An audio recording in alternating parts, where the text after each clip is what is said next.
Sabe aquele gelo na espinha quando alguma coisa dá errado no trabalho? Pois é. Hoje a gente vai conversar sobre uma das razões para esse medo todo, o tal do registro de erro. Mas peraí, será que ele é esse bicho papão que todo mundo pinta? Vamos descobrir o que ele significa de verdade. Ok, vamos pensar numa situação bem real. Imagina a cena. Algo na linha de produção deu ruim. Uma peça saiu com defeito, um lote inteiro foi para o espaço. Naquele exato momento, qual é a primeira coisa que passa pela cabeça de quem está ali na operação? É isso aí, o medo de levar a culpa. Antes mesmo de pensar em como resolver o problema, a primeira reação de muita gente é aquela pontada de preocupação. Será que isso vai cair no meu colo? É um sentimento super comum, mas que, como a gente vai ver, está baseado numa ideia bem distorcida do que são esses registros. E essa preocupação toda nos leva direto para o grande mito que existe por trás dos registros de erro. A ideia de que eles servem para uma espécie de caças bruxas, para achar um culpado. Vamos desconstruir essa ideia agora. No geral, a impressão que fica é que o registro de erro é uma ferramenta de punição, né? Um jeito de apontar o dedo, de expor um colega que errou e, quem sabe, até gerar uma advertência. Essa lógica de fiscalização individual cria um clima de medo, de desconfiança. Mas a realidade, olha, é outra história. Agora, vamos virar essa chave e olhar para a realidade da coisa. O objetivo de verdade de um registro de não conformidade, como é chamado tecnicamente, não tem nada a ver com pessoas. O foco é total nos processos.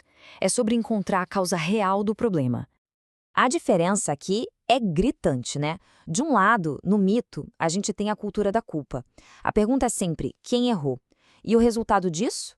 Medo. Agora, do outro lado, na realidade, o foco muda completamente. A gente passa a olhar para o processo. A pergunta vira onde é que o nosso sistema falhou? E isso gera o quê? Melhoria. A virada de chave é total. A gente para de procurar culpados para começar a encontrar soluções de verdade. Para isso ficar bem concreto, vamos pegar um exemplo prático, que pode acontecer em qualquer indústria. Imagina só uma equipe produzindo capas de banco para carros, e de repente, um lote inteiro sai com a costura toda torta. Beleza. Como o registro entra nessa história? Primeiro, o erro das capas tortas é identificado. Aí, ele é documentado. E aqui vem o pulo do gato. O registro não aponta para uma pessoa. Ele dá o start numa investigação para descobrir por que aquilo aconteceu. Quando a gente acha a causa raiz e corrige, o resultado é um processo melhor, o que significa menos retrabalho para todo mundo. E o que essa investigação pode acabar descobrindo? Olha só que interessante. Quase nunca a culpa é de um erro humano e pronto.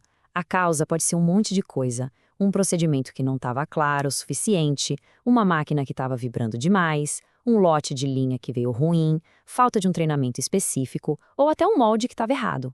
Percebe? O problema, na maioria das vezes, está no sistema e não na pessoa. Certo, mas na prática, o que a equipe ganha com isso? Quem está lá no dia a dia ralando na produção? Essa, na verdade, é a melhor parte, porque o registro de erro, quando usado do jeito certo, traz um monte de vantagens para a equipe. E os ganhos no dia a dia são enormes, de verdade. Se a gente corrige o problema na origem, o retrabalho, aquela coisa chata de ter que fazer de novo, diminui drasticamente. Com menos retrabalho, também acabam aquelas cobranças e broncas que muitas vezes são injustas. Aí sobra tempo para padronizar um jeito certo de fazer as coisas, para melhorar os treinamentos. O resultado final? Menos pressão, menos estresse e um ambiente de trabalho bem mais leve e justo para todo mundo. Então, chegamos ao grande resumo da nossa conversa. Se a gente pudesse definir o registro de erro em só duas palavras, seriam essas: ajudar, não punir. Esse é o ponto central, a ideia que muda completamente o jeito de olhar para essa ferramenta. Então, afinal, o que é um registro de não conformidade? Pensa nele como um holofote, uma ferramenta que ilumina a causa real do problema. O objetivo é consertar aquilo de uma vez por todas, para não acontecer de novo. E no fim das contas, ele acaba protegendo a equipe inteira de futuras falhas e de acusações que não levam a lugar nenhum. E essa frase aqui, pessoal, resume tudo perfeitamente. Registrar um erro não tem nada a ver com ser dedo duro. Muito pelo contrário. É como se a própria empresa estivesse pedindo ajuda para entender o que rolou, para melhorar o processo e principalmente para evitar o desperdício de tempo e energia com retrabalho. É um ato de colaboração. Para a gente fechar, fica essa reflexão no ar. Na próxima vez que um erro pintar lá no trabalho, a pergunta que todo mundo tem que se fazer é uma só. A gente vai gastar energia procurando um culpado ou vamos focar em encontrar uma solução, juntos? Pensa bem, porque a resposta para essa pergunta pode de verdade mudar tudo. A cultura, o ambiente e os resultados da equipe inteira.